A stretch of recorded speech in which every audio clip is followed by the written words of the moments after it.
Hey everyone, welcome to Tech Altitude. Now, unless you are living in a cave, you know what's happening in the world right now. We have the coronavirus pandemic, we also have the All Lives Matter campaign going on, and India's standoff with China in Ladakh. Now, India's standoff against China at Ladakh has brought up a campaign of boycott China in India, and our very own engineer and a philanthropy personality which is really reputed, Sonam Wangchuk, has also taken up a stand against Chinese hardware and Chinese software. Now, most of the people are getting confused about the hardware, especially in mobile phones, about which brand is a Chinese brand and which brand is not Chinese brand. So I thought, why not to make a video on this distinguishing between the Chinese and the non-Chinese brand. Now, before I start telling you the phones and the brands which are non-Chinese, let's talk about the current mobile phone situation here in India. Now, the current market of mobile phones is highly influenced by Chinese manufacturers. Manufacturers like Xiaomi, Oppo, Vivo, Realme, OnePlus, then Poco, they are all Chinese brand.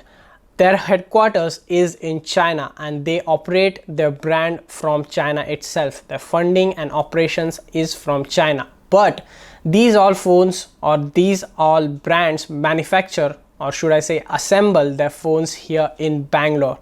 Yes, that's right. They assemble their phone in India.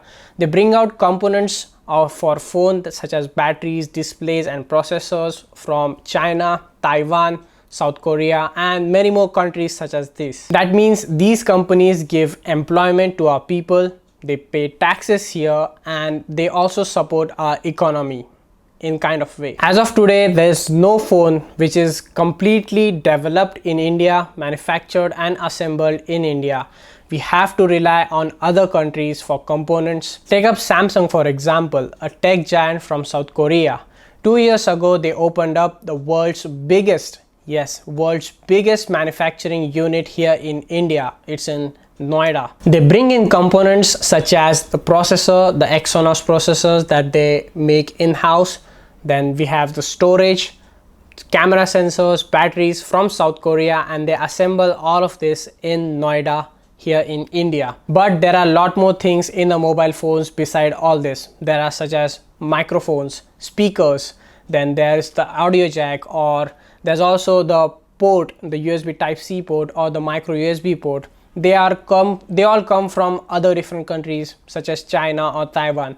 We can't really know where it's coming from. It's not like India can't manufacture a mobile phone from ground up, but as of today, there's no manufacturing or component unit here in India. See, things will take time. Right now, we are not even manufacturing a processor, a key component for all the mobile phone or all the digital device right now in the world. Slowly and steadily we'll have to progress, and we have to learn how to make components. We have to manufacture components here. All the other China brands didn't reach up here within a single year. It took them decades to reach here, and we'll need at least half of that time. There should be big investments made in manufacturing all the mobile phone components, and with that we'll also need better leadership. Not specifically Sundar Pichai or Satya Nadella, but there are a lot of hundreds and thousands of people who are working behind the curtain, and they are also good leaders. We need all those people here in India to run these companies. And it's not just about mobile phones. There are a lot of other things in which India should exceed, like TVs, monitors, microphones, and all the consumer electronics such as headphones. There are a lot of things that I can take name of. We do know how to send satellites in up space. We'll surely figure things out in our way. One more thing I have to add in this is, when these Indian brands come up with their products, we should buy them and encourage these Indian manufacturers. That way they get money, they put in money for research and development, and that way we'll slowly and steadily, progressively we'll get better products from all the Indian manufacturers. As a consumer, we should do that. Now onto the brands which are non-Chinese. First off is Samsung. Samsung is a South Korean company. They manufacture components in South Korea and they assemble them here in India at Noida for their Asian market. Their flagship phones are really good, such as the S20 series, the Note 10 series, and in future the Note 20 series as well. But their M series and the A series phone always lack something.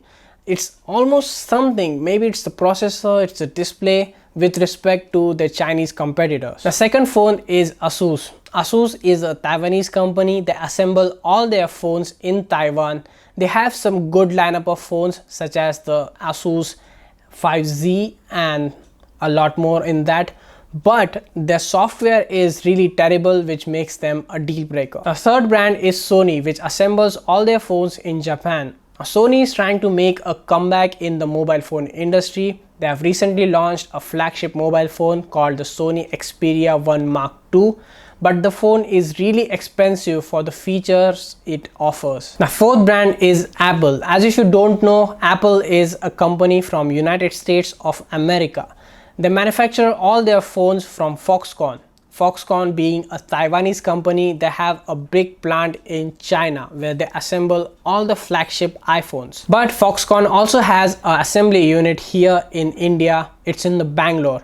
But Foxconn India does not assemble phones which are of flagship. That means it does not assemble phones such as the iPhone 11 Pro, iPhone 11.